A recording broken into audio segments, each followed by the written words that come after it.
welcome into OutKick The Tailgate. America loves football, and we have it. The USFL opening night is here for the next 10 weeks, plus 2 playoff weeks. The USFL will give you the game that you love the most. Jill Savage, Chad Withrow with you here at Protective Stadium. We are live, back with football action, Chad. Jill, we made it. That's all I can really say right now is that we made it. We had OutKick The Tailgate throughout college football season. We were there live at the SEC Championship east of here in Atlanta. Here we are in Birmingham today, kickoff of the USFL. Jill, I took a little stroll around Protective Stadium before we started. You saw that. You were impressed with me running up the stairs and everything else, yeah, Rocky Balboa style. Dabbed the sweat off before he came on here. This is not a Gainesville situation all over again. This place is ready to go. This is the full might of Fox behind this production. And you walk around this stadium, and it is red, white, and blue throughout. USFL logos everywhere. First time we've done this show from inside of a stadium at Protective Stadium. Birmingham is hyped and ready to go. This stadium is ready to go. Right now, we've just got overcast skies, about, 70 degrees? Yeah, it's perfect right now. It's perfect. I'm excited, and you said it, Jill. We go 6 months out of the year without football, and finally someone asked the question, why? We don't have to do that. And now we've got football in the spring on this Easter weekend. It's great. We don't have to go 6 months without football, and I think that this league is set up to do what some of the others could not. We'll be breaking down some of the new things with the USFL as we go throughout the show. We'll be talking about Birmingham here as the host city, but coming up on the show, let's let the people know what we have in store for them. Let them know, Jill. Let them know. It's a great lineup. I'm excited. Daryl Moose Johnston, he is the Executive Vice President of Football Operations for the USFL. He knows more about the USFL than anyone else. He will be here as our first guest, breaking down all of the latest different things with the teams going on, the differences with the USFL and the NFL. And then we have some of the head coaches joining us as well. Todd Haley will be joining us, Jeff Fisher, Larry Fedora, Larry's quarterback there in New Orleans, Kyle Sloter, and our fearless leader, Clay Travis, even going to be making an appearance here on today's show. You know it's a big event when Clay shows up. And not only shows up, but shows up on time, which is a rarity for Clay. And he was here 2 hours early. That's how excited he is. Now, will he be so excited that he walks the field the way I did before the game? Will it be that level of excitement with Clay? I doubt it. But either way, he's here early. He's ready to go. That's a great guest list, and it really highlights what are some heavy hitters with the coaches in the USFL. I think that's one of the more impressive things about this league. We're going to talk about what makes the USFL different from other spring leagues out there and other attempts at spring leagues. And I think one of those things is a solid roster of coaches. We just went through our guest list. And if you know anything at all about football, you know the name Jeff Fisher, you know the name Todd Haley, you know the name Larry Fedora. 2 of those guys from the NFL world, 1 of those guys from the world of college football. Jill, I think they've done a masterful job of blending the NFL game with the college game to select these head coaches for the USFL. I'm excited to see the 2 coaches we have in the game tonight also. Absolutely. Mike Riley, one of the nicest guys in all of sports. Speaking of, we're here in Birmingham, played for Bear Bryant at Alabama, head coach of the New Jersey Generals. Then you got Skip Holtz, another famous football name, and a guy who's had a lot of success in the college game coaching the Birmingham Stallions. So a stacked list of head coaches, and we've got 3 of the 8 with us here today, leading us up to kickoff. It's going to be a great show. And the New Jersey Generals, as you mentioned, they will be taking on the Birmingham Stallions tonight to open up the USFL. And then 3 games coming your way on Sunday. The Houston Gamblers going up against the Michigan Panthers, the Philadelphia Stars against the New Orleans Breakers, and the Tampa Bay Bandits against the Pittsburgh Maulers. So a full slate of football for you when otherwise, what are we going to do? We already had the Masters. We already had the NCAA tournament. We're ready for football, Chad. Yeah, Easter weekend, I think it's great. You know, when you roll it out this way, you've got a Saturday night opener that we're going to lead you up, get you to an hour until kickoff on both Fox and NBC. And then you've got a triple header tomorrow of games where a lot of people are going to be having Easter gatherings. They're going to be sitting at home looking for something to do. Well, we got something for you to do. 3 football games tomorrow. It's the perfect time of year to debut a league. Jill, we were talking about this before the show today. Starting immediately after the Super Bowl, we think is a mistake for a league. Giving it some time to breathe, letting people get that appetite up for football over the preceding months after the Super Bowl, I think is very important. Waiting a couple months the way they have here with the USFL is key in getting people excited about the game. People are so used to having spring football, right? I think that there were about 60,000 fans today at the Ohio State spring football game. People are used to having it around this time and getting ready for their favorite college team. Now let's give them a professional team to cheer for as well at this time. Well, the A-Day game is right down the road in Tuscaloosa right now also. So a lot of Alabama fans excited about that. And you're right. Spring football, that's no secret for college football fans out there. And I think with the USFL, I always love the NFL draft because it marries my two favorite things, college football, which is my favorite thing, with the NFL, which is my second favorite thing. And you get those two together in a 4-day event like the NFL draft, and it brings everything together. I think the USFL has a chance to do a little bit of that also. We mentioned it with the coaches, with both the college and the NFL background, but the college and the pro fan, right? That's what comes together here in Birmingham. We're going to see that tonight in the stadium. I'm excited that we get to experience it. I did a lap around just to see everything and the everything that's for sale here at Protective Stadium for this game tonight. But so many people are going to be experiencing this at home, and it really is a made-for-TV event. So to get different perspectives of that, we're going to be able to see it live, but also go back and watch some of these innovations that we're going to see in the broadcast. It's going to be really neat. We'll talk to some of the head coaches, as we mentioned, about some of the new rule changes that are out there, but everything that we've heard leading up to where we are right now, this is going to be an innovative game. It's going to be a game where we could potentially see some great scoring, and if you're down by 18, that's only a 2-score difference in the USFL. We'll break it all down. Well, and think about, I liken it to, if you follow high school football at all and you watch small school high school football, some of those rosters have 25, 30 kids on the roster. So, your quarterback is also your safety, and you have to get creative with how you do things. It's not unlike the USFL with a small roster where you have to get creative out of necessity with what you're doing as a team and what you're doing from a roster standpoint. You have to have guys that have position flexibility and can play offensive line and defensive line. Getting defensive back type bodies is important. If you get a bigger defensive back that can flex in to be a linebacker, that can play a little wide receiver also, is going to be important for these teams. So as fun as everything's going to be with the chip in the football for first downs and all of that we're going to see and we're going to talk about over the next 2 hours, I think watching how these coaches adapt to a situation they're not probably accustomed to at the level they've coached in years past is going to be fun to watch that chess match of how they go about doing that. And we're going to have all access to it. Throughout the season, you're going to have all access. We're going to be in the locker rooms at halftimes. You're going to be able to see that. They're going to have United by Football before the game tonight, Hard Knock style, done by NFL Films. So if you love Hard Knocks, you're going to have better viewers than, inside access to this game than ever before.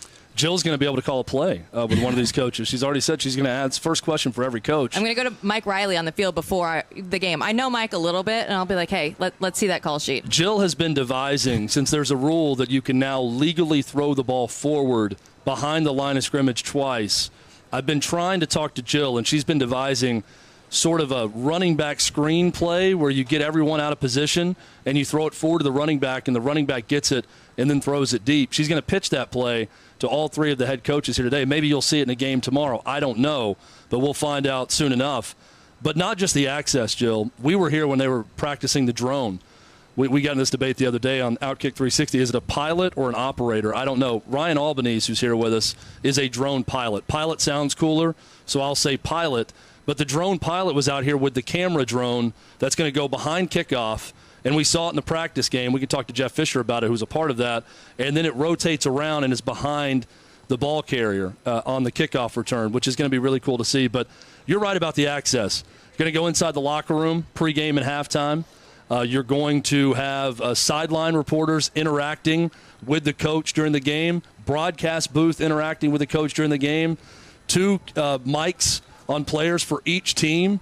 So that's going to be something fun to follow, to see what we can hear and see over the course of a game that otherwise we would not. All the workers behind us getting ready for the opening night on the USFL, and everybody here in the city of Birmingham, Chad, is very excited. Every Uber driver that we talked to, everybody out at the restaurants last night, people on our walks this morning, people are ready for this event. Yeah, and it's almost, when you talk to one of my Lyft drivers last night, I got into this conversation, and everyone from Birmingham is almost thinking to themselves, well, why us?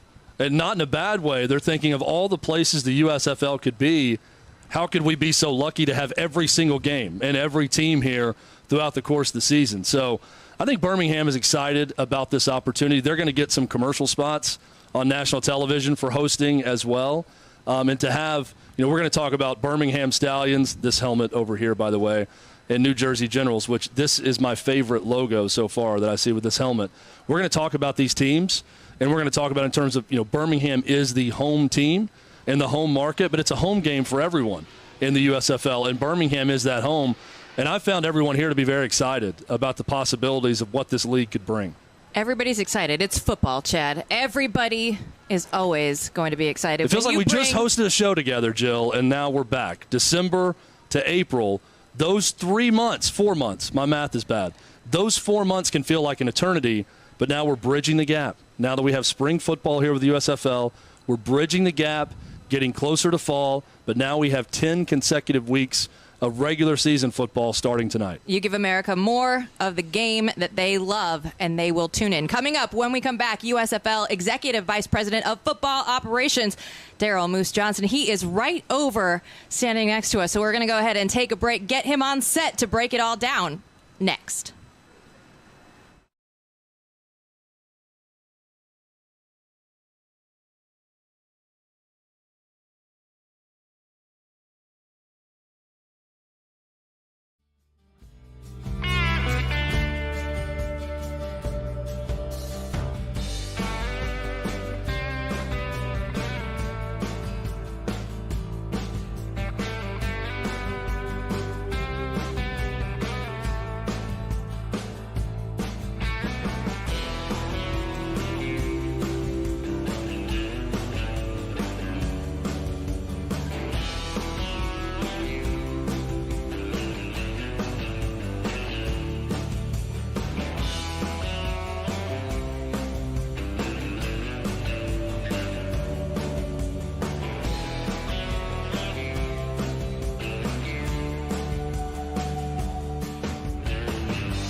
Welcome back into OutKick The Tailgate. Daryl Johnston, the USFL Executive Vice President of Football Operations, kind enough to join us here. And I want to say, first of all, what a fantastic thing that we've seen, just the whole product coming together in the way that you guys have been marketing it, and everybody around town has been really receptive to this. So take us behind the curtain a little bit and let us know what it has taken to get to this day.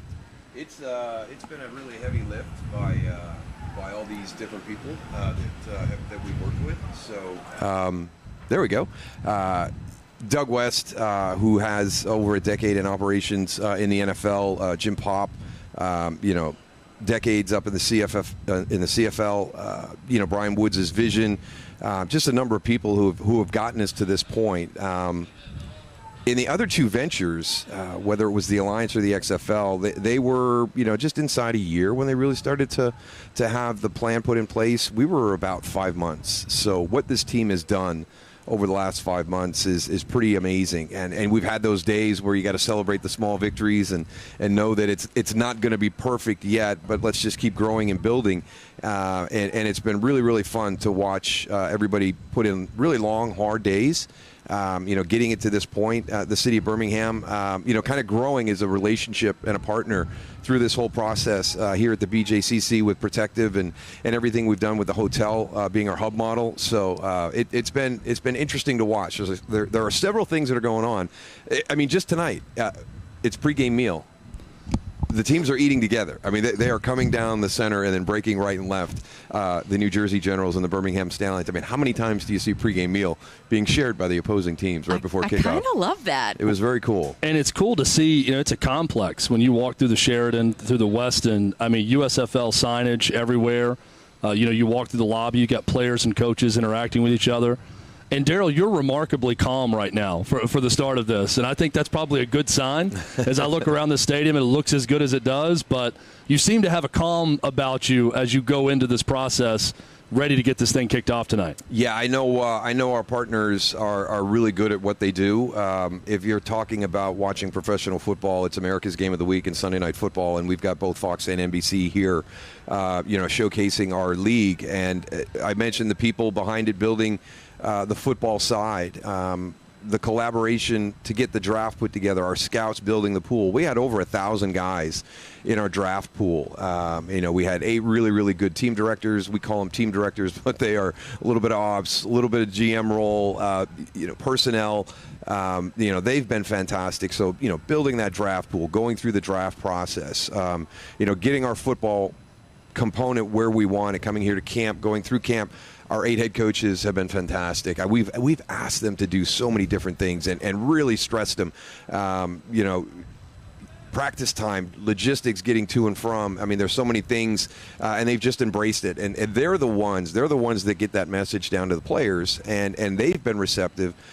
We've had always checking in with them, making sure everything's good. So, we felt very confident about where we were going with the football product. Our scrimmages last week, I thought we got better around the football. I thought the football was good, but we got better. The operations got better around that. And by the time we did that game the next day, I think everybody felt really confident about what we were going to be able to do here this weekend. And then, again, going back to Fox and NBC, who are going to be broadcasting tonight, we know that it's going to be fantastic. We've seen, the different camera angles, all the technology they've thrown at this. So I think for the viewer at home on television, they're going to be really surprised at how well this comes across in television. You mentioned the football product. What do you want this brand of USFL football to stand for those in the stands and at home? I want it to be a standalone professional league. I think a lot of times we get called developmental leagues, G leagues. That's not who we are. We're a standalone professional spring football league, with players who have had experience in the CFL, the NFL, major colleges.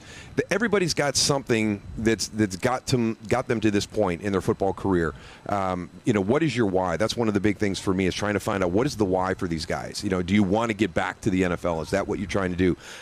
My why is just because I love this game and I get an opportunity to play it at a very high level around really good coaches. We get a number of different whys and just helping those guys fulfill that. So that's where, our style comes across. I want it to be clean. I want it to be physical. I want it to look professional. We've really hit the guys hard this week about uniform policy and making it really professional, when you take the field. And we've had a couple of our coaches really address the players and really great moments. Kirby Wilson was fantastic. We were at the 16th Street Baptist Church on Monday night with the Jay Glazer event, and Kirby got up and just talked about the opportunity and what do you want the world to see? Because he told them, this is not just here in the United States. This is going to countries internationally. How do you want to be perceived by everybody around the world of who you are, what you stand for, the name on the back of your jerseys? I mean, you couldn't have said it any better. So I think that's all kind of coming together to help us create that product, what this game really needs to look like. And I'm really excited this weekend to see if these guys have bought in to all the different elements of that, and it comes across the way that I think it's going to come across. I'm excited about your roster of coaches. We've got Jeff Fisher and Todd Haley coming up in the next segment. And to get that blend of guys with NFL experience and guys with a lot of college experience with the players that they're going to be coaching that, like you said, they're finding out their why, what they want next for them, I think is really cool to witness how all these coaches manage maybe a situation they haven't been in before. Some of them have in spring leagues, but a lot of them, this is new to them. It really is. How did you approach everything with our limited rosters through training camp? You know, when you're getting ready for this opener, you got to be smart. Jeff Fisher, you can ask him this, and I'm sure he'll share this with you. He was so excited last week that he got through training camp without one single soft tissue injury. So that shows you the coach that knows what the challenges are going to be and that the health of the team is first and foremost. So with our limited roster sizes, it's going to be a challenge for them. And for a lot of them to navigate the training camp portion and dial it back, not a lot of physicality, not a lot of contact, that's hard for a football coach, but that's what you have to do here. So I've been really impressed how they've adjusted to the system that they're in. And I think that whether it's Mike Riley, we've got a number of coaches that are assistants on these staffs that have been a part of these leagues, those guys sharing their wisdom. We started the whole thing being in the hub model saying, listen, we're the USFL family, and there's 8 siblings that are in this family. And like every family, we're going to be dysfunctional at times. But the number one thing is the USFL family. And I think the coaches and the players and everybody involved here has really kind of bought into that family mentality and has always looked out for each other. You see players, you see coaches sharing advice on how to navigate situations, and it's been really cool to watch. You've got these players that are here, and like we talked about, all for different reasons. And you've got all these innovations. You've been at Fox Sports for 20 years, over 20 years, since 2001. Was it difficult to get anybody to say okay or say yes to everything you're asking of them from an access standpoint, the cameras, the mics, everything else going into this? Was it an immediate yes from everyone, or was it difficult for some to say, hey, I'm not so sure about it because I'm not comfortable with this because I haven't done it before? I'm probably the guy that had the most resistance.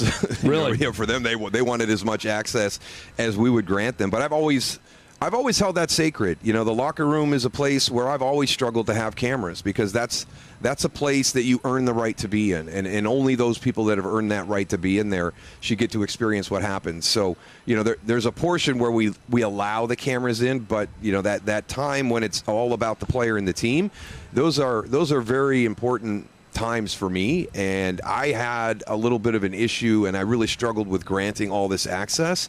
But then when you see it, it's so cool. And why wouldn't you want to allow the viewer, to have that experience? And one of the great ones we had in the scrimmages last week was the Steadicam photographer walked into the huddle with the Steadicam at a level that you'd be, in the huddle addressing the quarterback. So there's the quarterback in the picture telling the play, to the huddle. So it literally took the viewer and walked him right into the huddle like he was a part of it, listened to the play, and then broke the huddle. So when you see something like that, you're like, all right, that was pretty cool. It's like watching a movie. Yeah. It's like watching a football movie where you're inside the huddle. That's great. Exactly. I spent a decade on the sidelines as a reporter. I get that angle, but people at home don't, and you can't explain that to people how cool it is and to have that access. So I'm really excited to see what everybody at home is going to be able to experience. And you were mentioning with the head coaches, you've asked them to do a lot. Well, you've also thrown some really awesome curveballs their way with some of the new rules for the USFL. So can you break down some of the new things that are a little different here for the USFL? I think the one that I'm most interested to see, and you mentioned strategy and how are the coaches going to approach the game, what style are they going to have. the 4th and 12 play that simulates the onside kick. Not the surprise onside, but the old-fashioned onside where you're trying to get back into the game because you're down possessions and you overload a side and there's 9 guys, and it was one of the most dangerous. It was the most dangerous play, in the NFL at the time, and they've gotten rid of that. They've changed the rules, but it's almost impossible to convert that onside kick now. So, we've done this before where you go back and you look at the odds of converting that onside kick and what play does that correlate to. So, it's about, we've used the 4th and 12 in the USFL to do it. So it's not just the end of the game. It's not to get back into the game if you're down 2 possessions, down 3 possessions. I want to see if somebody uses it in the second quarter. We're rolling right now. We've got them. We've got all the momentum. I want to see somebody start a drive, score a touchdown, go for 3, and then say, put the ball on the 33. They can't stop us right now. And just see if somebody really has the bravado to do that. We talked about the 3-point play after the touchdown. So, a 16-point lead is not a 2-possession game in this league. It's an 18-point lead is a 2-possession game. So we're trying to incentivize teams to be able to get back into games if it slips away from them, if they choose to. So those are 2 of the rules from a strategy standpoint that I like. I like our overtime. The NFL has made another adjustment to their overtime. It's the 3rd time, I think, in the last 12 years. They're trying to find that sweet spot with equity, and that's really hard to do. So, in the Buffalo-Kansas City game, everybody's frustrated because Buffalo didn't get an opportunity to possess the ball. Well, there's a lot of reasons they lost that game, and that's just one of them. So you can't do it in just the postseason, in my opinion, because what if I lose a game in September because I didn't get a chance to possess the ball, where in the playoffs I would have? But I didn't get to the playoffs because I lost that game in September. So why should that game be any different than a game in the playoffs? So any game can knock you out of Super Bowl contention. So I like the way we're doing it. It's more like an English Premier soccer shootout. We're going to go 3 rounds. Each team gets an opportunity from the 2-yard line. If you're still tied after 3, we go to sudden death.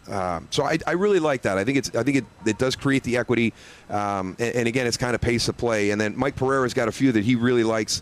I'm looking forward to see what Mike does with it. Defensive pass interference is a spot foul. It drives Mike crazy. When it's a 55-yard penalty. There's other people that say, well, that leads to scoring. A lot of people crazy. Yeah, I know. But mine the past year, maybe the past 2 years, is the inadvertent blow to the head of the quarterback that gets flagged for 15 yards, and it's not a forcible blow to the head. It was kind of accidental. It was glancing, but it was third and 9, and now it's 1st and 10. And it's a bad call that converts a 3rd and long. So I like the fact that Mike can jump in and say, you know what, that didn't meet the standard of the rule. We're gonna take that flag back, and it's 4th down, and you're gonna have to punt. So I think there's a lot of things that we've listened to fans around the country, and we're trying to get those rules changed. I'm excited to see the coach that goes for 3 every time. That's that aggressive. It might be our next guest. One of our next guests, Todd Haley, may be the first coach to decide I'm going for 3 every time. So we'll see.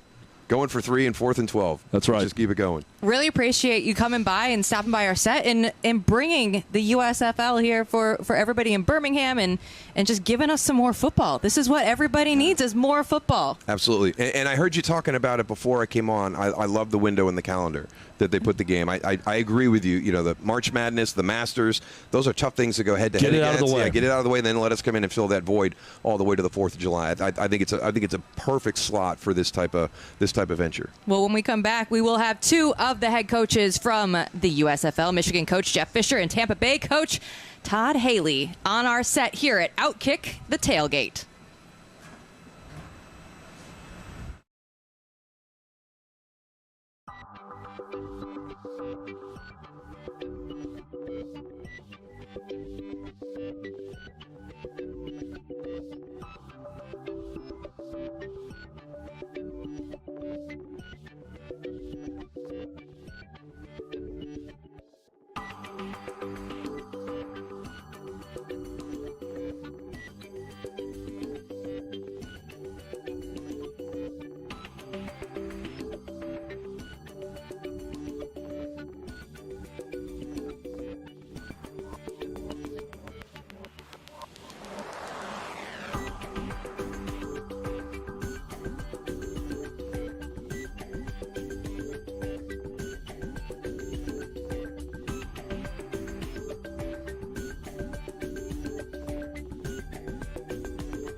Live at Progressive Stadium and Protective Stadium, and we are ready to go for a game tonight. But these two gentlemen have to wait one more day for their games. Jeff Fisher, the head coach for the Michigan Panthers, and Todd Haley, the head coach for the Tampa Bay Bandits, kind enough to join us. Thanks for being here, guys.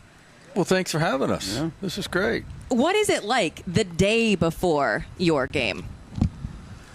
Well, the day before you want to get to a point where you can kind of put things to rest, put things to bed, hay in the barn type of thing. So I'm close. I'm a defensive guy. He's not even near being close. I promise you he's going to run back over there, meet with his quarterbacks for 2 more hours, and go through walkthroughs in the hallway, on the roof, parking structure, and all that. And I think we're good to go. Well, he's trying to talk to you about fishing also. I think you had some fish to show him. Yeah. You can also talk about fishing the night before the game, right? We've had some great fishing stories already. Some of them are stories. Some of them there's actual proof. But, I'm with Coach. I mean, it's, I've felt for a very long time you don't want a lot of questions the day or night before the game. I mean, that's what makes coaches panic if guys start asking questions on a Saturday night. So, I feel comfortable with where we are. Regardless of what Coach Fisher said, I'm not gonna do any extra. We're just gonna keep it cool. The big question mark, I think, is, at least from my standpoint, is we really don't know how we're going to match up. You can go out and have a great practice and bring the guys along over a couple of weeks and then have some exercise against another team, controlled scrimmage. But I really have no idea how we're going to match up against anybody. And I think that's probably I mean, for us, it's totally – this is my first time going through this process. And there hadn't been a football game that you didn't prepare for, that you didn't at least have some idea of personnel of the other team, what they like to do, what they're good at.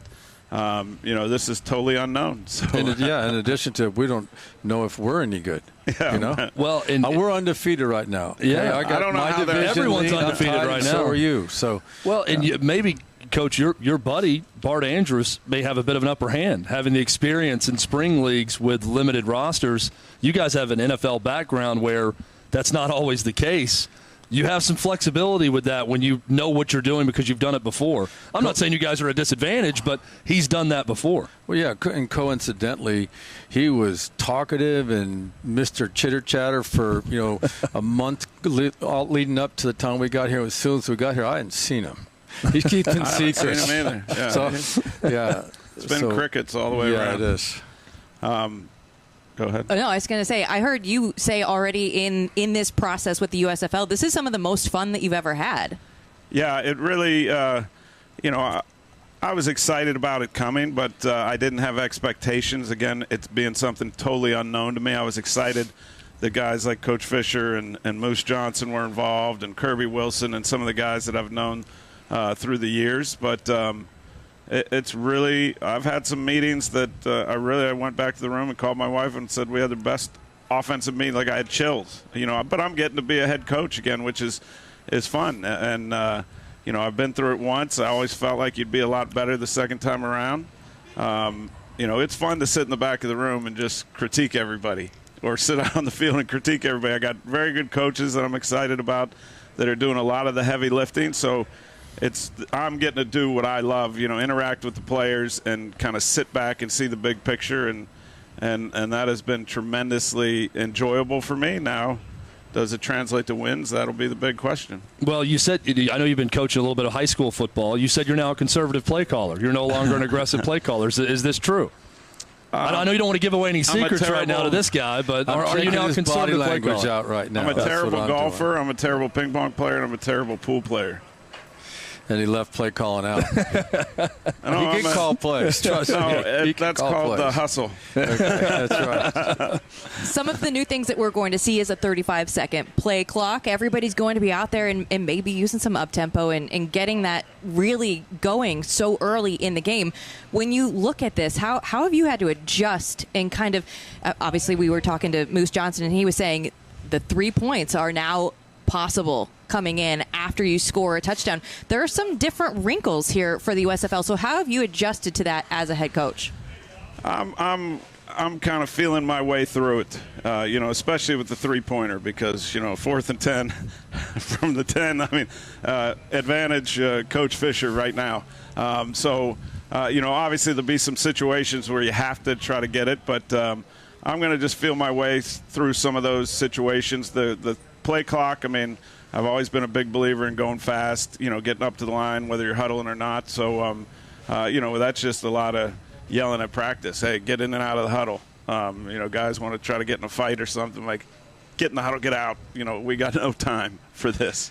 Yeah, I think from a 35-second play clock, I think there's going to be a little bit of stress on special team substitutions. Say, for example, you're on offense and you don't convert and you got to run your punt team out.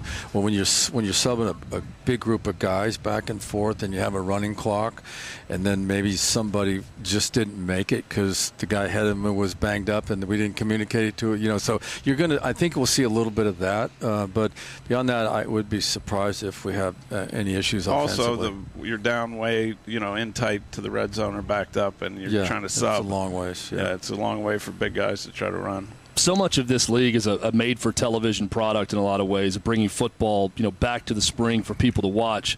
I thought it was super important to get coaches that were media-friendly, that would be stars, that would show a lot of personality on the sideline, especially with the access the broadcast crews will be given to you guys. And I think you two guys fit the bill for that.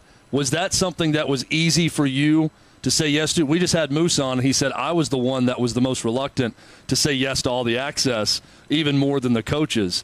I know that part of it is going to be different in game, but with your personalities, was it easier to say, okay, yeah, I'm willing to play ball with some of this? Well, I think it is because of our NFL experience. Most of the other guys are, largely college coaches, outstanding coaches. Really good coaches. But, there's a difference. We're used to have people in and out of the locker room, pregame, postgame.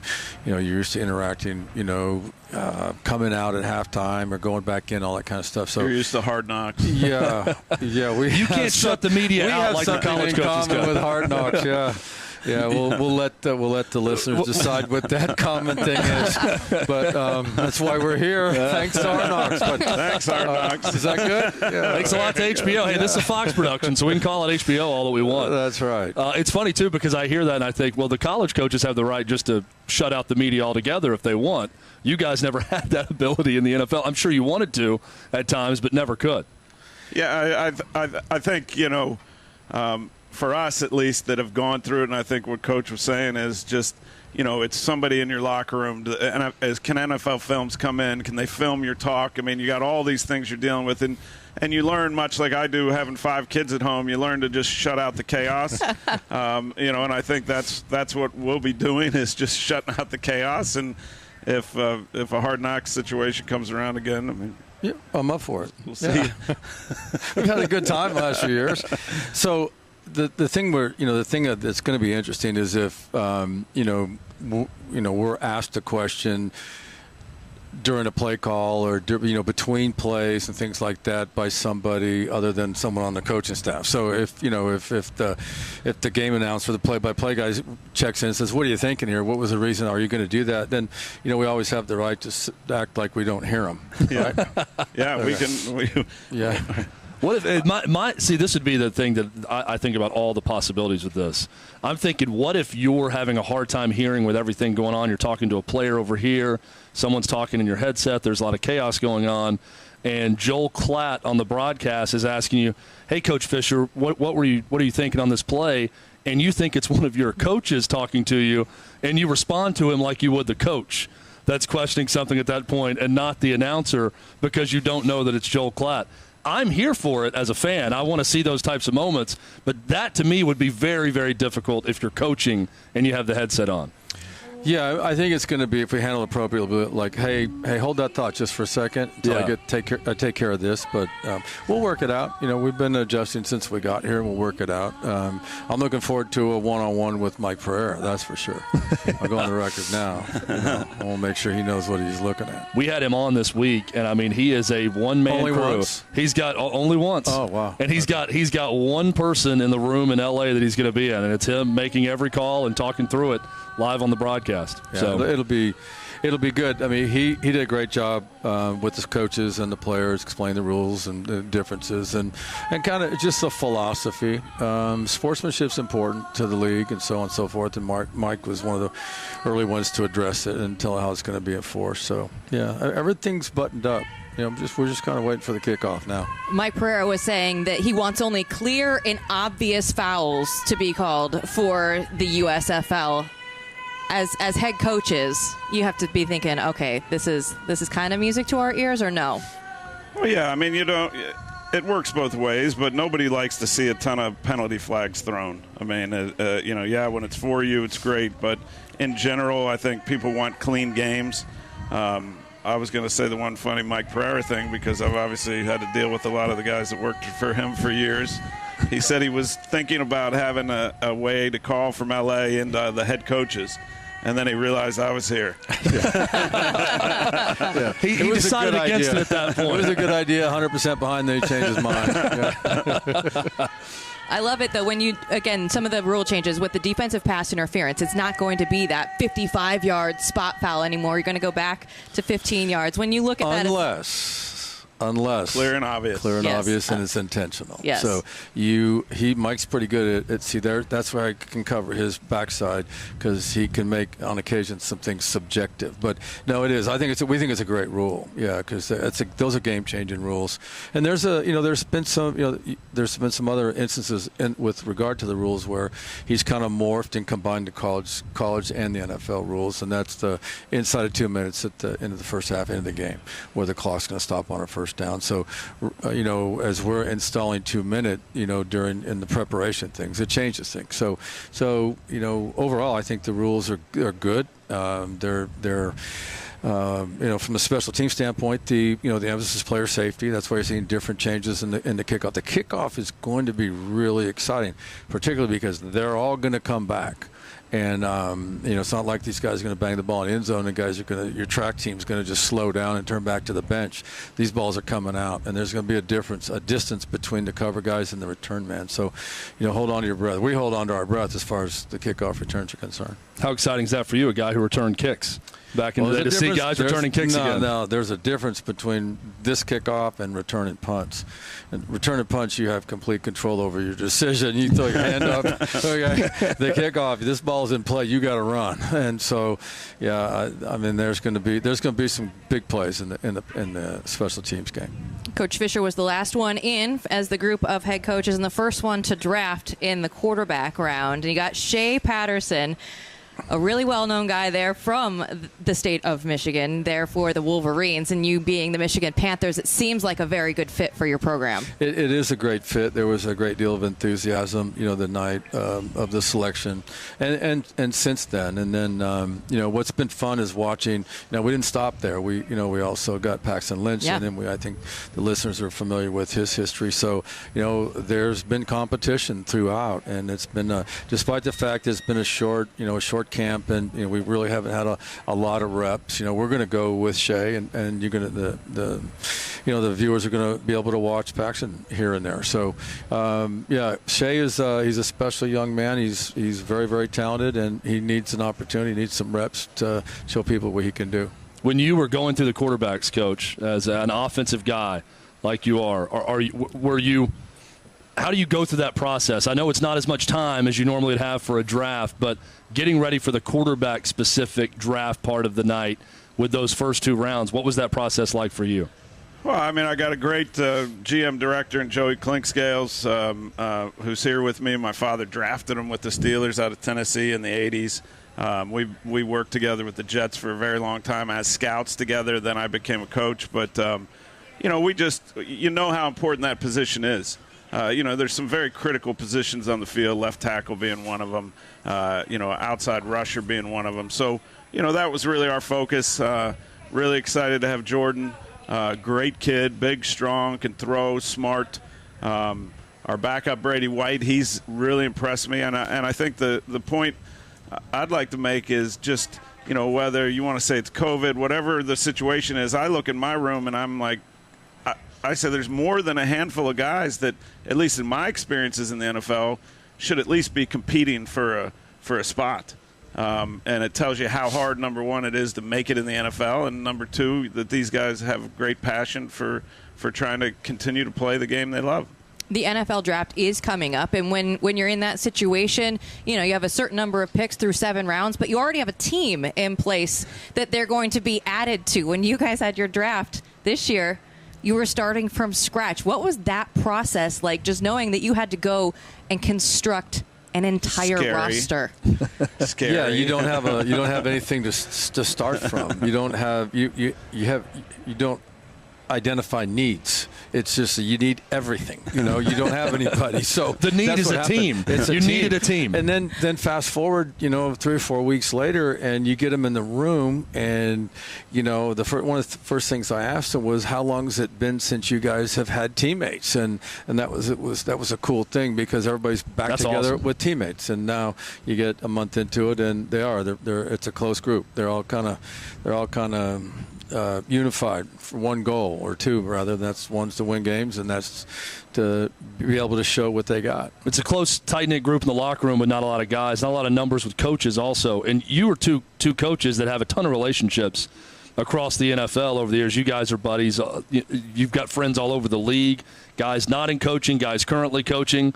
What was that process like for you? I'll start with you, Coach Fisher, on the selecting assistant coaches that were going to be with you and helping you out in Well, this. I kind of took a different route. I have one guy on my staff that I've worked with, and I only worked a year with him. I met these guys for the first time. So it's been a unique experience for me. It's really cool, and I wanted to give, no different than what we're doing for the players, give them an opportunity. I wanted to give some young coaches an opportunity. So these are all young guys. Very few of them, if any, have college or NFL experience. They're college guys, and it's been a really cool collaboration here.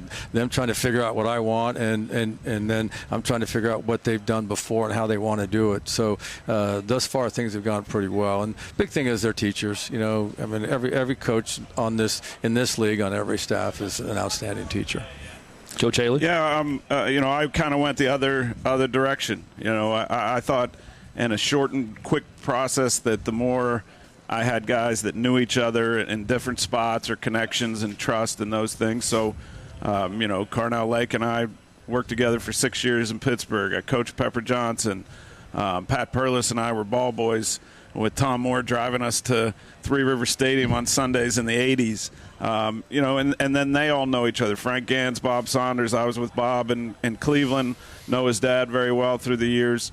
There's just a lot of connections. And for me, and I said this in one of our meetings, that, it's not just about the players. It's giving coaches that are really good coaches and have a chance to continue their dreams, to develop and grow and get opportunity. This is me being a process geek, which I am, and I love hearing things like this. But when you're coming up with a practice plan in such a shortened schedule like this, and you're accustomed to one way, and you guys have formed practices for an entire team for years, but you're doing it, how much more intensive is it when you're going through the different stations of a practice and trying to segment out exactly your installation process, getting guys ready, making sure you don't get guys injured, which is key? How difficult was that, and how much different was it from your NFL experience? Well, what you're speaking to is scheduling. And scheduling has been very, very difficult. Not because somebody made it difficult on us. It's just all the contributing factors. For example, we're sharing meeting space. We're sharing practice space. Now you're going to schedule around that and take into consideration that you don't know what kind of shape these guys are in. So you can't just jump in. You got to acclimate, and then you get a day where we got rained out, and then you got to move things around. Bottom line is you have to, in my mind, two things. Have to get them ready to play full speed and ready to play a game. Normally this is first preseason week in the NFL, okay, and based on the time period that we've had them. This is not a preseason game this weekend, nor tonight. So your starters will be playing one series if it were the NFL this week. That's not going to happen in this game, these though. Guys, and so, but you have to keep in mind, you still got to keep preparing them for the middle part and the end of the season. So it's a progression. So it's been a challenge for me, and I won't speak for Todd. I'm imagine it's been the same.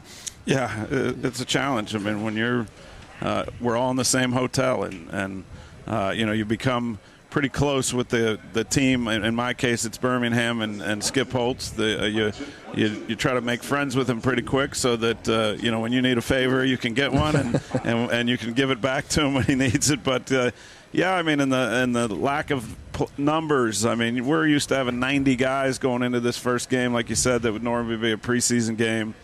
And you can beat them up, and you can do you can get them ready physically.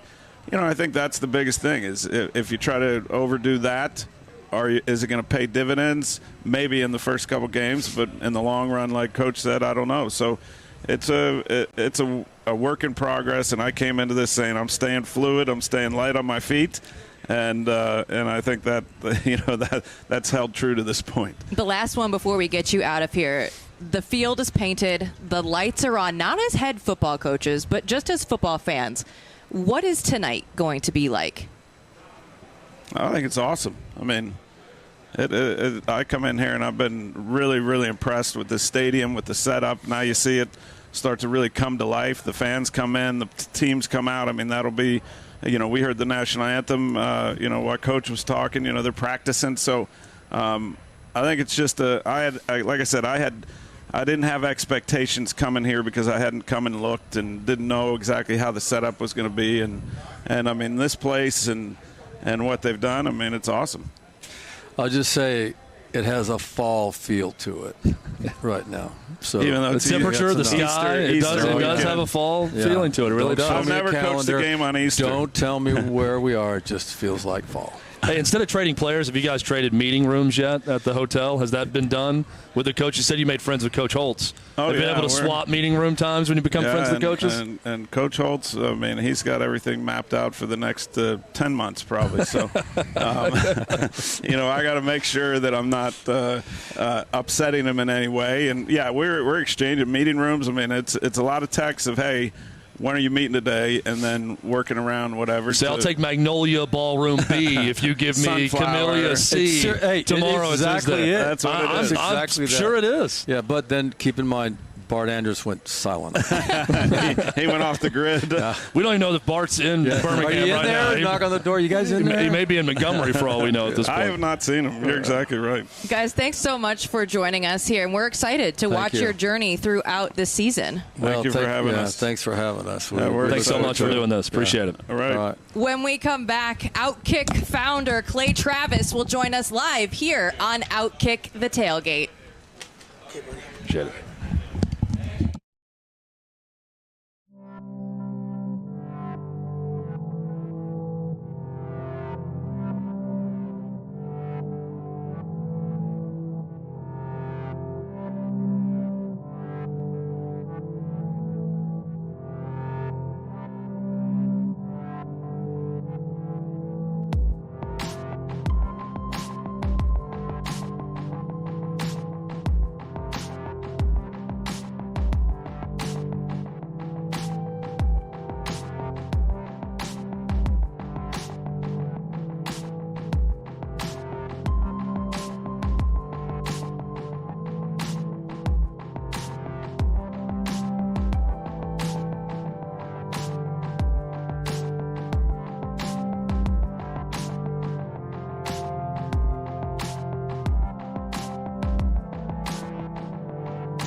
OutKick The Tailgate, USFL edition. Clay Travis joining us, OutKick founder.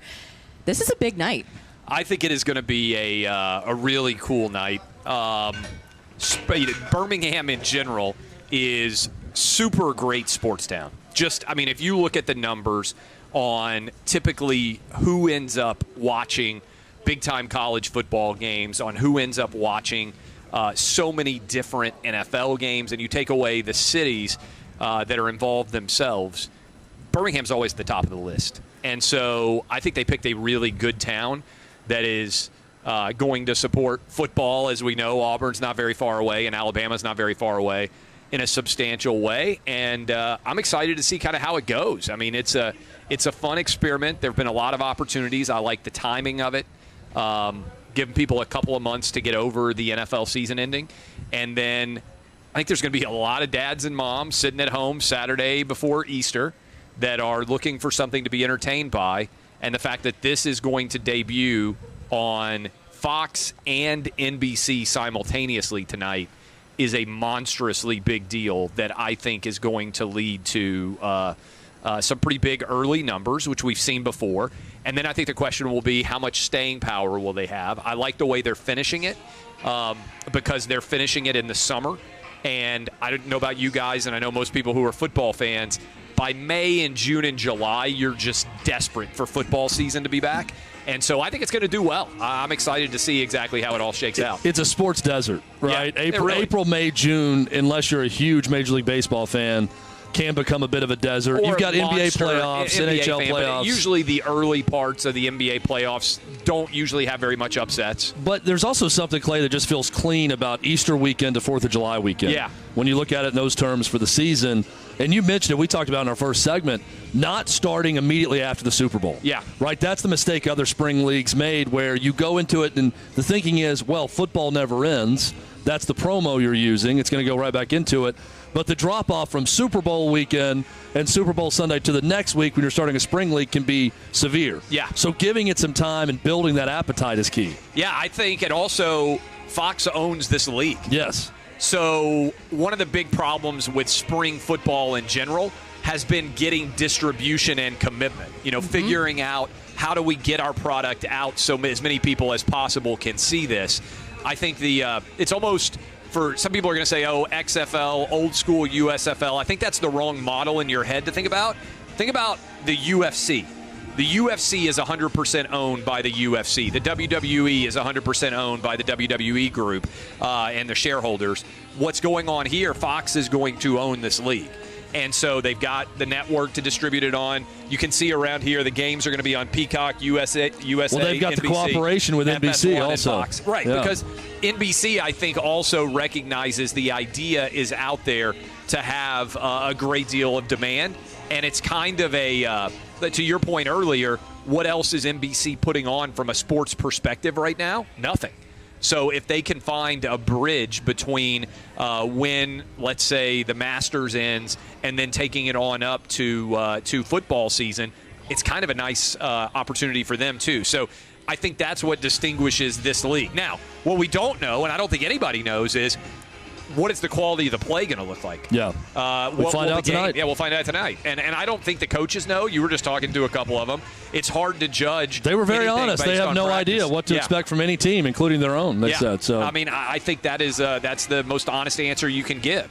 So I'm excited to see kind of how it goes. And I think there's going to be millions, certainly, of people watching the debut of the USFL tonight on NBC and on Fox. And by the way, I think Fox has a behind-the-scenes pregame show that's going to be on leading into this as well. So, look, I'm going to have a few adult beverages and watch football, which I haven't done since the Super Bowl. So that's several months. I've saved up for it. That show is United by Football. It will be on before the games. It's a Hard Knock style done by NFL Film. Yeah. So everything there that you're looking for in that Hard Knock style is going to be in the USFL as well. And speaking of Fox putting this on, I was told that they are going to have twice as many cameras as they do for an average NFL game. And NFL games are not uncovered on the field. But I think the other aspect of this for football fan and sports fan perspectives is they can take chances and risks and find out, it's a fun sort of football laboratory. And so from both the broadcast perspective and also the game itself, this is an opportunity. I think the NFL's kind of excited to see some of the rule tweaks that they have made and see how they translate to the competitive aspects of the game. Clay, they did a game last week where they were just going through and testing everything out, and they had the helmet cam, right? And that's what you're talking about, this innovation. Like, I'm not out there catching passes. Yeah. I'm not having these guys come at me across the middle. This is going to be really cool to see the helmet cam. We've seen the drone going around all morning. Like, it's been really awesome just to see the innovation. I think that's 100% right. And how many times have you been out with friends drunk and you're like, why do they have to have those stupid chains with old guys on them and they're going to drag them out? I mean, they have a laser in the football. And I think that a lot of people are going to put this on, and there are going to be, probably from a social media perspective, a lot of cool reactions to some of the experience, both pro and con, right, by the way, but reactions still the same to the experiments that they are attempting here. Clay, you mentioned the NFL. I think it's really smart, the strategy of Fox in this, saying, we're not a competitor to the NFL. We're not trying to be, but I think it's even smarter for the NFL to say we're choosing a partner for a spring league, and it's the USFL. Fox's relationship with the NFL going back many years. They know how to put on an NFL product. They know how to work with the league.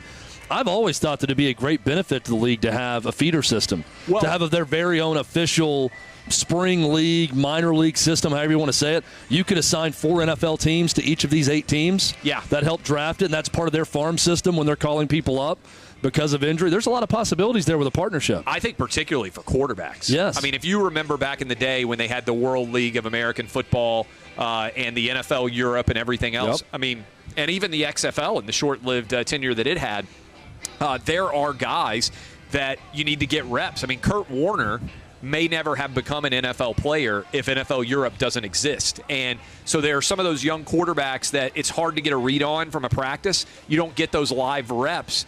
And in theory, to your point, the same way that there's a G League and there are guys that have proven by playing in the G League that they have NBA-level ability, I think there will be several guys that come out of this league that are in NFL training camps because this league exists. And certainly that's the dream, right, that you're selling to a lot of these guys. We're in a hotel where all the players are staying. There's that moment I think a lot of people reach in a career where you're close to what you perceive to be the brass ring and you're just not quite there. There are a lot of guys that feel like they still have the opportunity to grab that brass ring that are going to play their balls off in this league because they know there's millions of people watching. They have an opportunity to potentially go next level here. Well, and if you're playing in this league, I mean, there's no doubt to me that you love the game. Yeah. Right? That's part of it also. And that sounds corny to a lot of people, but, I mean, we've seen countless athletes who are just so blessed with athleticism in their sport that don't truly love the game. But they get paid to play it because that's what they're really good at, and they have that God-given ability. These are guys with God-given athleticism, but clearly if you're out here playing in this league, you truly love the game, and we're going to see that, I think. Yeah, you think that you're close to being able to still make a difference at a high level of competition. By the way, coaches too. Or you just want to, you want to keep getting a paycheck, to play a sport, which is appealing to a lot of people. No doubt. And so I think there will be, the effort is going to be at a high level. I think the question is, and I don't think anybody knows the answer, what is the actual performance level early in the season going to be, timing-wise?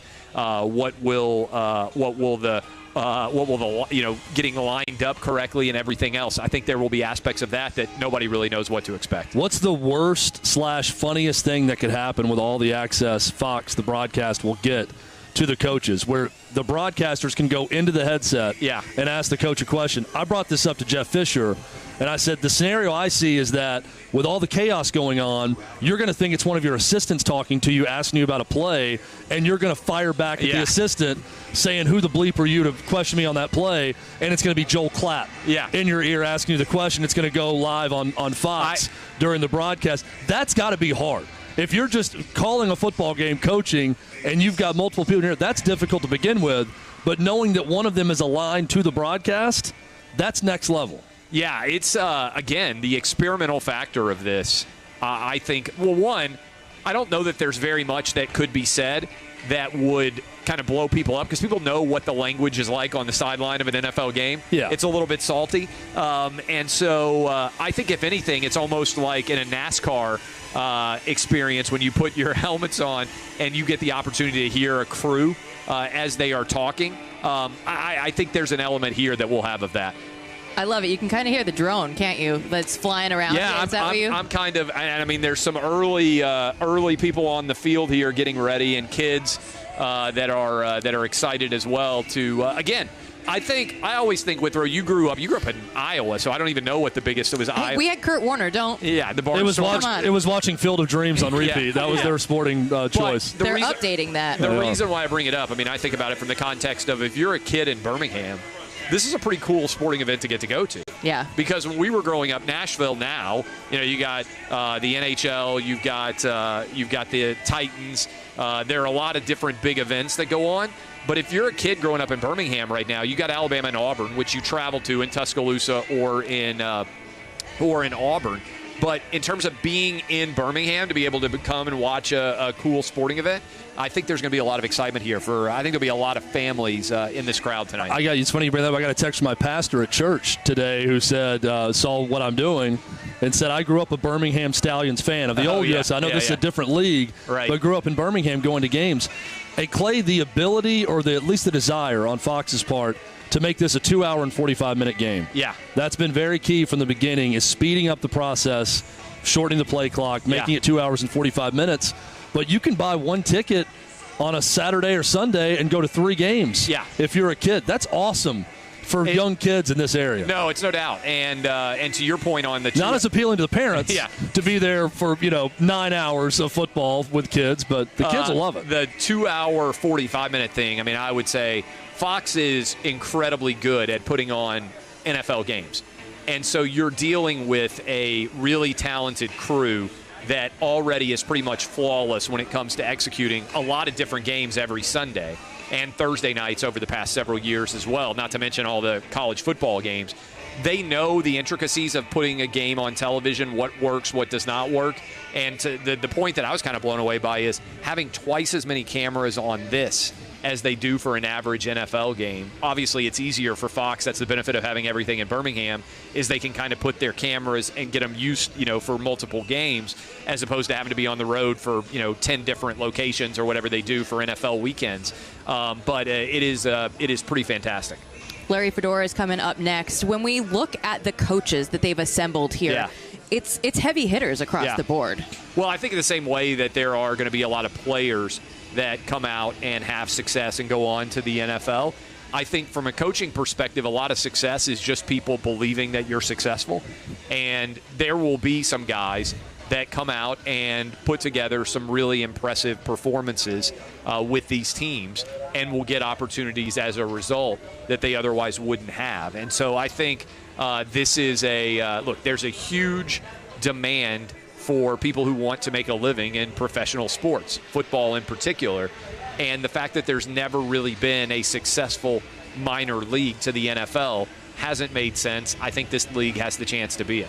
Well, in following up on the advancements this league is making or the experiments they're running, not just with in-game and rules and microchips and footballs, but with the broadcast, seeing the personality of these coaches. I talked with Jeff Fisher and Todd Haley about this. They have the personalities made for it. Yeah. Right? The way they're going to interact with the broadcast crews.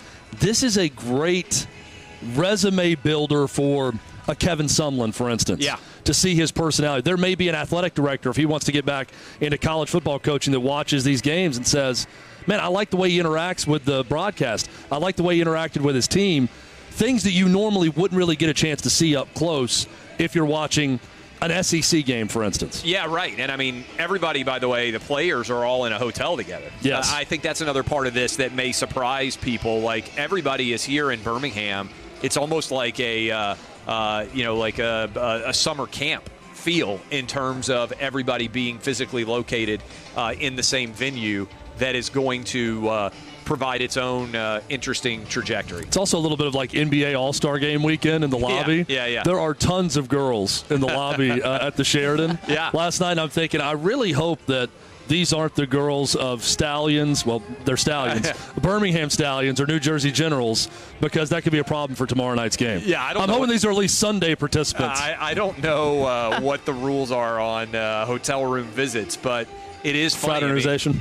It is. It is funny to have everybody kind of in the same hotel, centrally located here in Birmingham, until they go and finish the season, which I think is going to be pretty cool in Canton.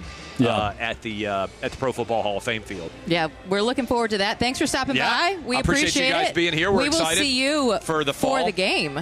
Yeah, we're going to be sticking around. I'm going to be up in one of the suites watching the game, so it's going to be a lot of fun. I think Larry Fedora is sitting over here ready to go. There's a bar right there. Go grab us a drink. I don't know if is it open? Oh, it's open. It's open. All right. New Orleans head coach Larry Fedora will join us on OutKick the Tailgate.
OutKick The Tailgate. We are live, ready to go. Opening night with the USFL. Larry Fedora next to me, a head coach, but you get to wait one more day to open your season. So I'll ask you what it's like with this calm before the storm.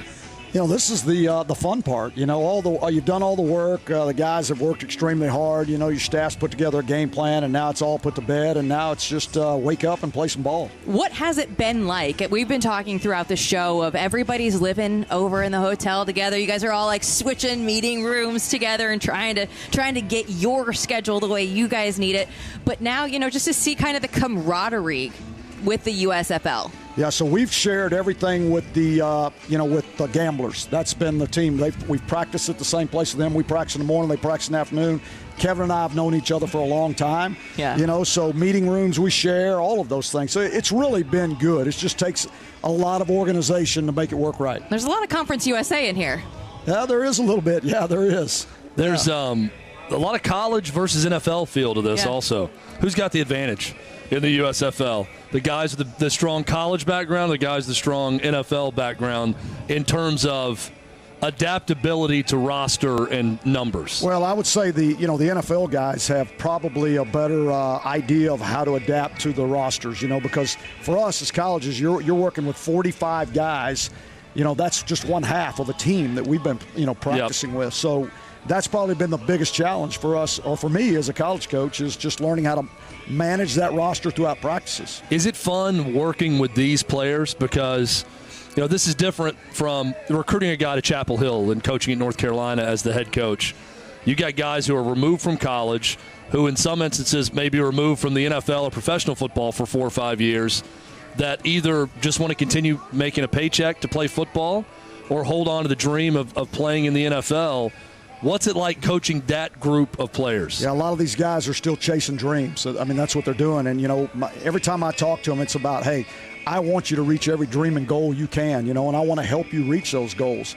But it's been refreshing because they're so appreciative of everything you do, and they want to get coached. They want to get better. They want to improve, so they have that shot.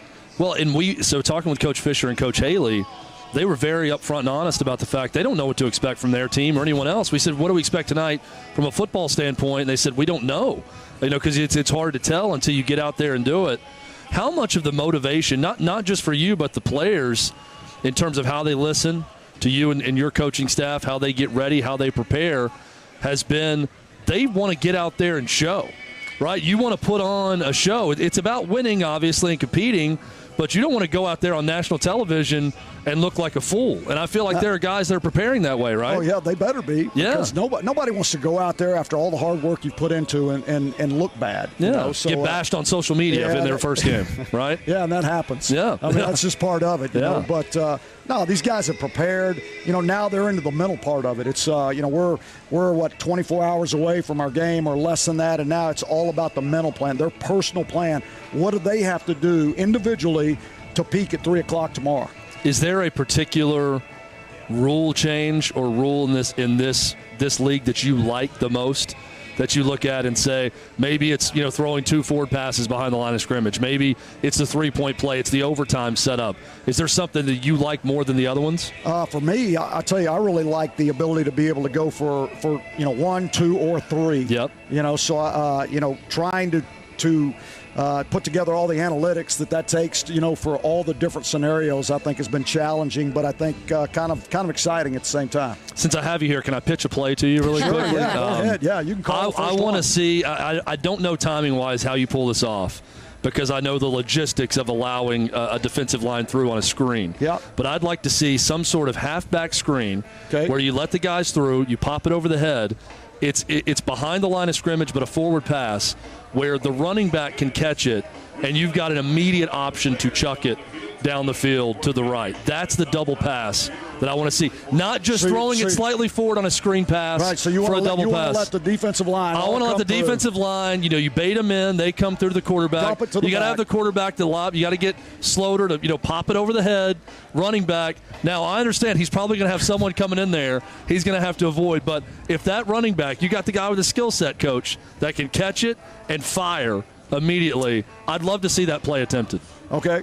All right, I think that's a great play. Whether or not we can pull that off The success rate is probably 5%.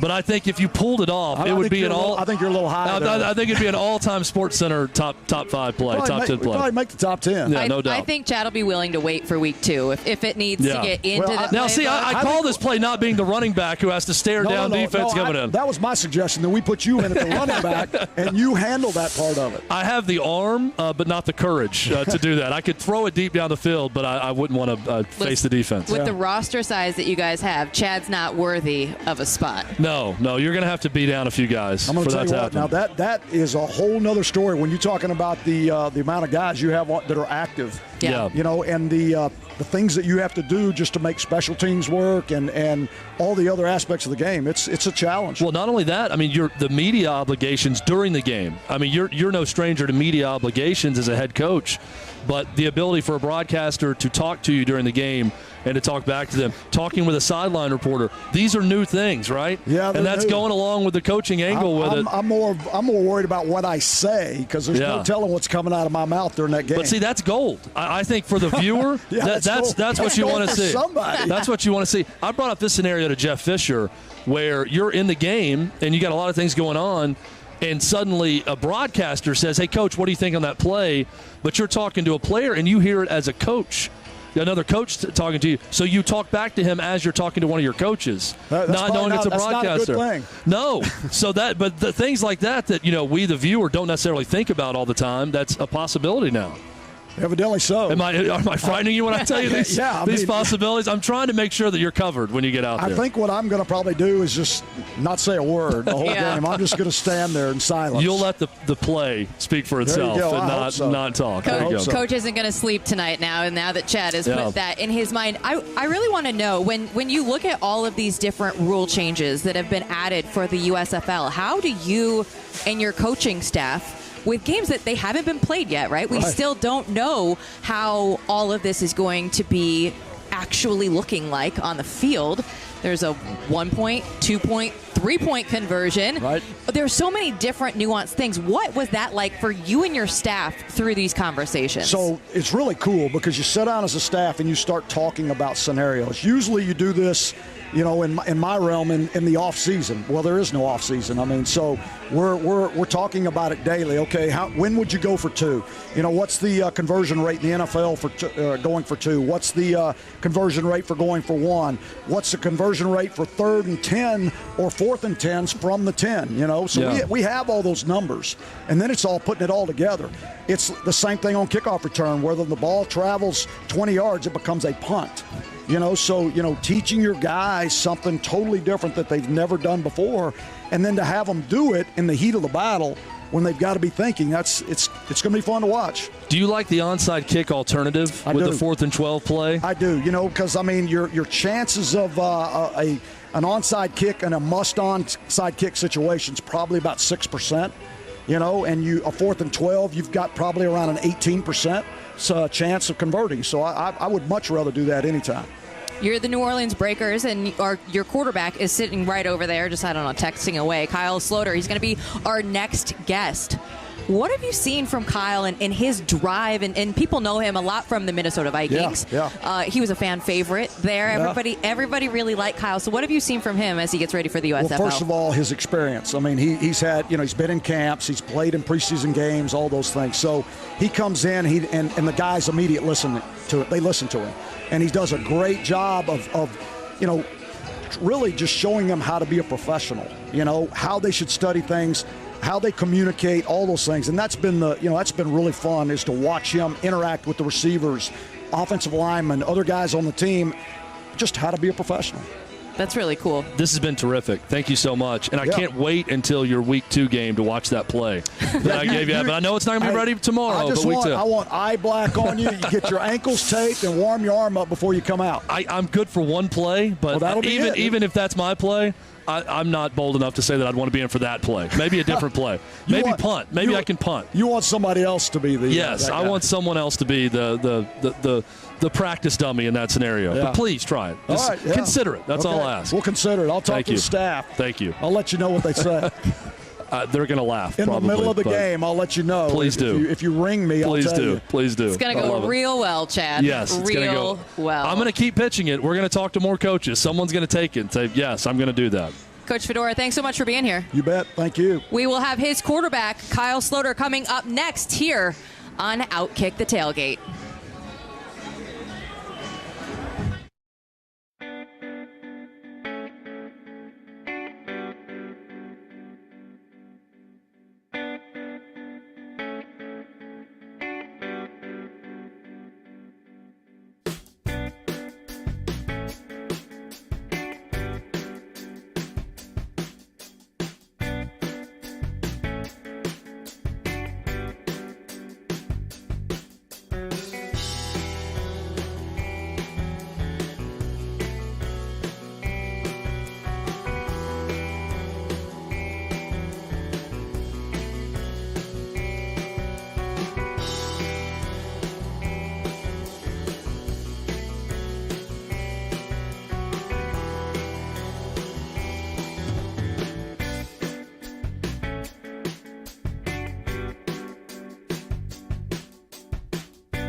OutKick the Tailgate. USFL is opening tonight here in Birmingham, Alabama, and things are getting fun inside the stadium. We are going to have Kyle Sloter here with us. Thanks for joining us. Absolutely. I appreciate New Orleans quarterback. We got mascots here behind us. And we have the mascots now joining us. Now, it looks like they started kind of a walk-off. They did. From Zoolander at first. Birmingham, we have our local flair right here. There's the Birmingham Stallion.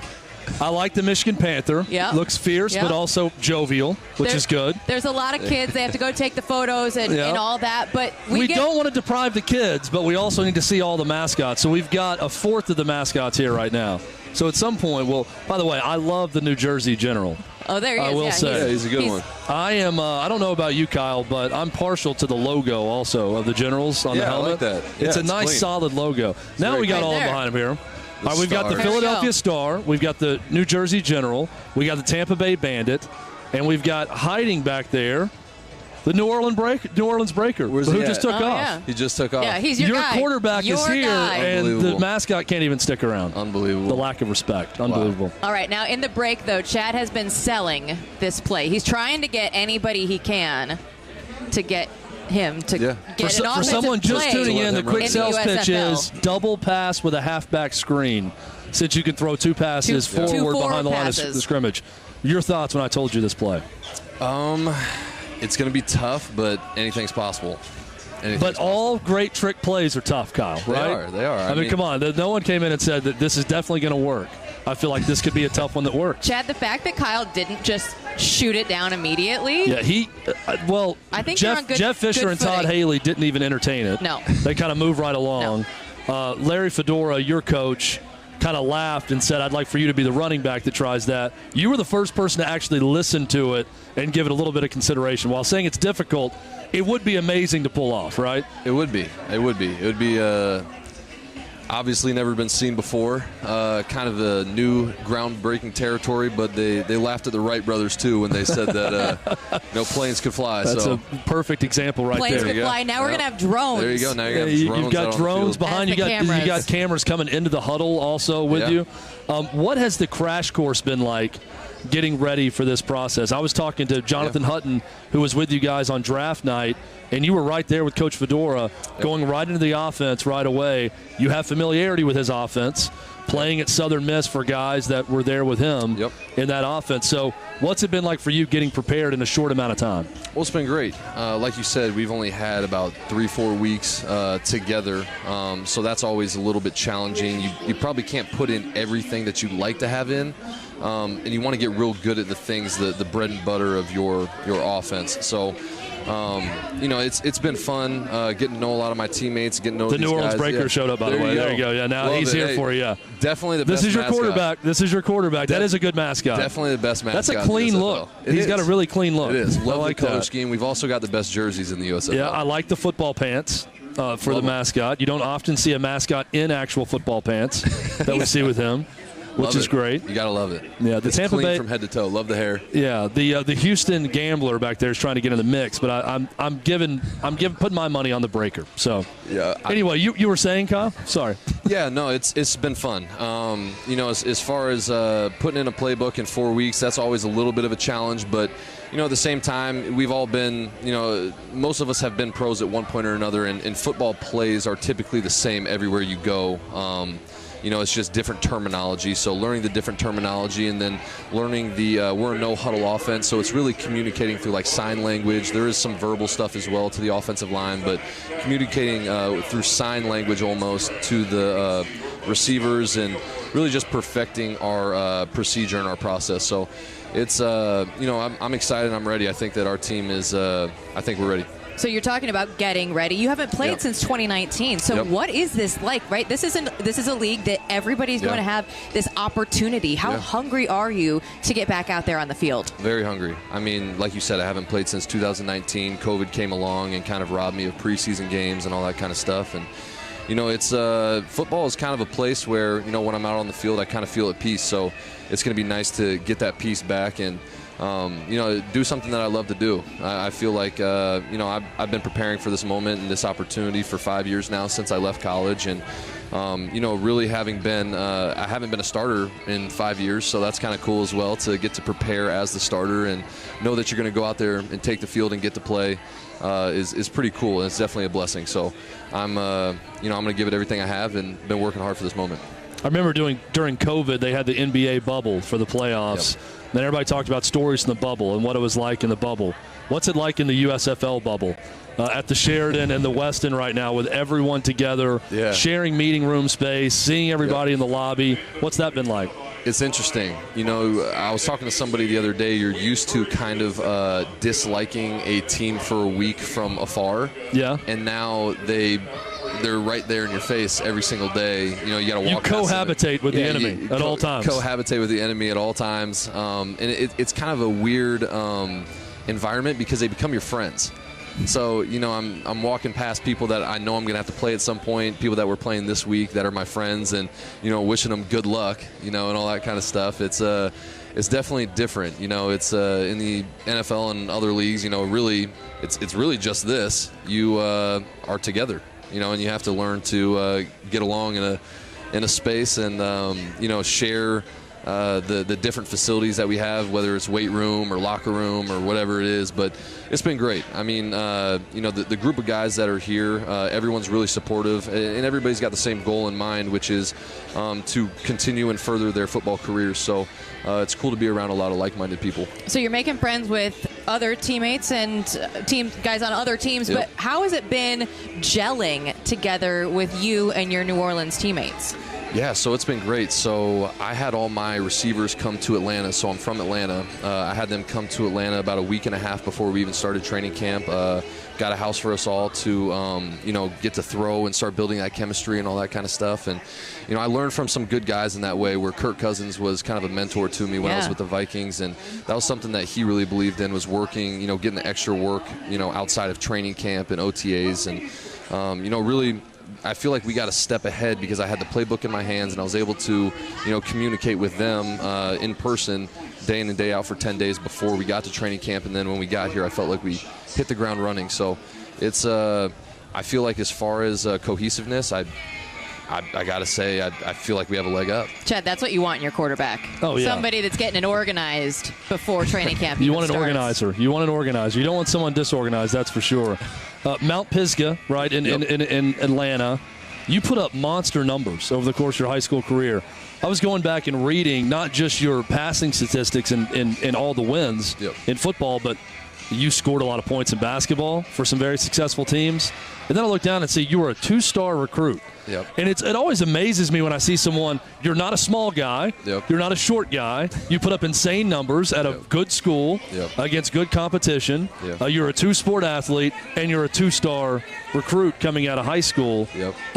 What do you think was the reason for that if you had to pin something on it? Yeah, private school for basketball is considered a little bit better, but there's a stigma around private school football and single A football, in that area, especially because Atlanta's kind of it's a breeding ground for 5-star talent. And in all sports. Yeah, in all sports. And the bigger schools, for whatever reason, are always the school. There's this stigma that only good players, come from big schools. One of 10 high schools in Atlanta. Exactly. So when I was coming out, I was actually one of 2 players in the state in single A that got a Division I scholarship, and the other guy was going to Army. Wow. So, had I known that, now I went to Mount Pisgah in order to play basketball and football, because at the high school I was at, the basketball coach actually came to me and told me that he wouldn't take me on the basketball team if I was playing another sport. So at that time, I didn't want to give up, football. I'm guessing it's a really good basketball program. They were number 5 in the nation. They had 4 or 5-star athletes. That coach can get away with that when they're number 5 in the nation, saying you can't play any other sport, son. Exactly. You got to play with me. Exactly. So, at that time, I didn't really want to choose, and went to a smaller high school and ended up starting for 4 years in both sports. And it was a Christian school as well, so I got to grow in my faith and my religion as well. And I feel like I came out better for it on the other end. It was definitely more difficult in the recruiting area. But my journey's been kind of different, and I wouldn't change it for anything because it made me who I am. We're here at the opening night for the USFL. You've been talking about, all the guys in the league. We've had some of the head coaches on from the other teams, and they're like, hey, we'll see what we get out there tonight. Yeah. You are out there in practice, seeing the guys, seeing the other teams. What do you expect for the product on the field tonight? Yeah, it's this is a league where, and not a lot of people understand this, but this is a league comprised of guys that are 3rd and 4th string NFL players that just either didn't get an opportunity, weren't drafted high, so they didn't have a lot of draft capital invested into them, so then there's not a huge reason to keep them around. There's a lot of talent and ability here at this level, and it's NFL guys. A lot of these guys have been in training camps, and we still have guys that are all SEC. We have guys that are all Big Ten. We have guys that have put up huge numbers. Yeah. So it's I think you'd be silly to think that a team, a professional football team with pros who are the best on their team for years and years, we're the level between the NFL and college. I want to make a point about that also, what you're saying about these NFL guys like yourself. there's a big difference between a practice squad guy and Aaron Rodgers. For sure. There's not a big difference between the third string or practice squad guy and the backup quarterback in most cases across the league. Yep. And I don't think fans really understand that razor's thin edge between being a career backup and being a guy that's fighting, for survival in the league. So there's a lot of good quarterbacks out there for that very reason. A lot. And, a lot of people don't understand this as well, that, we just talked about draft capital. If you're drafted in the first round, you're going to play. Like, they have no choice but to play you, because those people picking you, they have to be right about those guys. There's things in place that guy's got to play. You look at guys that were undrafted, and this is not to say that there's a million guys that I could name that are undrafted quarterbacks that have the ability to be starters in the NFL, but you look at it, the last two undrafted franchise quarterbacks were Tony Romo and Kurt Warner. It's few and far between. It's few and far between, and it's not because of ability. It's mostly because of opportunity. So this is what this league is providing for players, is the ability to go out there and show what they can do on the field in live bullets, and try to make it back to the NFL to prove that, hey, we belong here as well. There's a lot of guys that, for whatever reason, they like myself, I got to go out and show what I could do in preseason, did well, but for whatever reason, that didn't lead to a chance to play. So this is, my chance to play and go out there and show what I can do. I think that's an awesome message, and I think that's really, if you're watching and you're enjoying football and you're just a casual fan out there going, hey, we get football in the month of April, and you get it through May, June, July, it's really exciting, but just to get those reps, to get that notoriety, and like you said at the very beginning, like you could hear it in your voice when you're like, I'm the starting quarterback again. Like that to me is so cool. So I want to ask you, before we let you out of here, as just a football fan, how excited are you for tonight? Like we're saying, in the month of April, to get some product out there on the field? No, it's so exciting. I mean, I parked, just across the street and came over here, and I could feel like I got that rush of adrenaline just walking up to the stadium, and it's so cool to be in a football environment like this. Like, you don't know what it's going to be like leading up to it, but it's so cool, and to see all the cars in the parking lot and all the people coming out to support, and people that just really love football, whether it's they're cheering for a hometown team or they just enjoy the game and they want to be around it. It's so cool, and this is, just hearing the loudspeaker right now, it gives you goosebumps if you're a football fan. We'll be rooting for you, Kyle. Seriously. At OutKick, we'll be rooting for you. Thank you. Love this interview. Thanks for joining us. We really appreciate it. Thanks for having me. We will be back to wrap up the show. USFL, it's opening night. America needs more football. We'll be back with OutKick The Tailgate.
OutKick The Tailgate. We are so close to kick off here for the USFL. Hey, it's good seeing you again, Jill, by the way. It's been a while. There's been some people in between us the whole time. So we've had a loaded great guest show. list.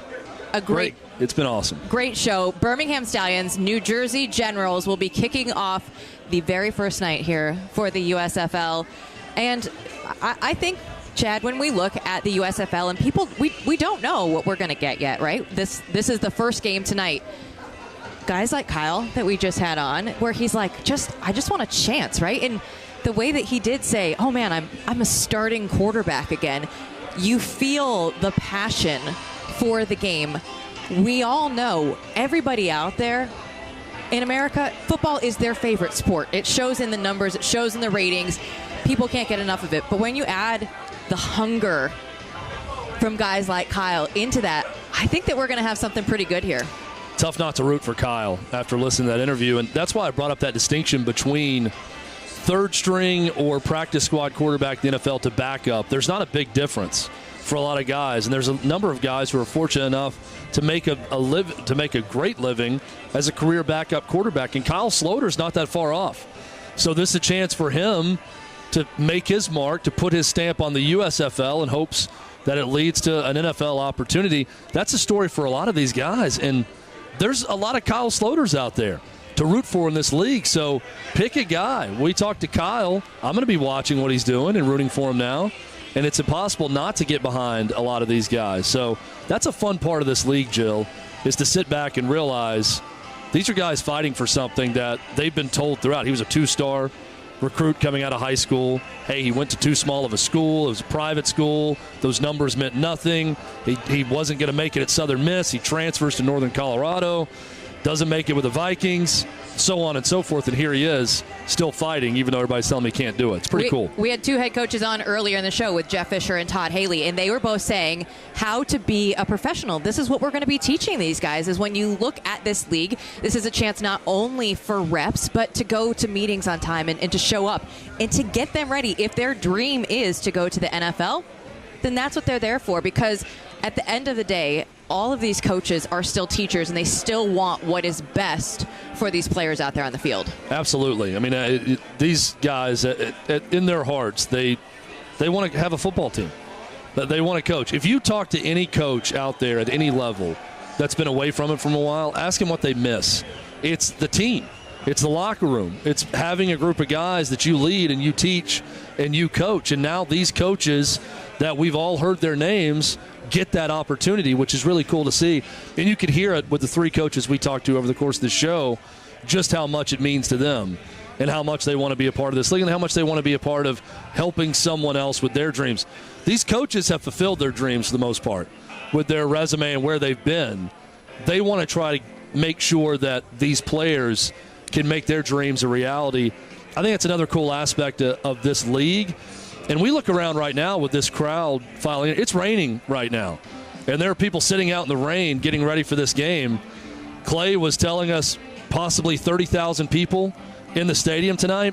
We've talked about this, Jill, for a long time as a made-for-television event, and that's what it is. The success of this league will be made. By the way, tune into Fox right when we sign off. They're going to have an hour-long special leading into kickoff at 7:30 Eastern, 6:30 Central for this inaugural game of the USFL. It is a made-for-TV product. Yep. Success or failure will be made by television. But look around. There are people sitting in the damn rain ready to watch this game in Birmingham. That says something. I didn't know that would be the case coming in, especially when we saw the forecast. I thought, maybe there's going to be 10 people here. But here we are, an hour and 6 minutes until kickoff, and there's people filing in, sitting in the rain. That's a testament to football fans in this region. It's a testament to the city of Birmingham. It's a testament to the work done by Fox in the USFL. And we have felt that energy ever since we arrived in Birmingham with the different car rides that we take, the different people at the restaurants, the people at the hotels. You could just feel all of the different community aspects of this coming together. And Chad, when I looked at it, it was just something to me that it felt like this is going to work. Yeah, and it's funny because I mentioned it earlier, but it was almost this mentality from everyone we talked to of why us but not why us, as in why us? Why is the big bad USFL coming to our town? It was more of the why us? Why were we chosen? Why are all the games going to be here? This is great. This is great to have this level of involvement with a professional football league and with games going on all over the place. So I think seeing that engagement from this city in Birmingham and seeing the people that are filing in right now in the rain for this, really cool.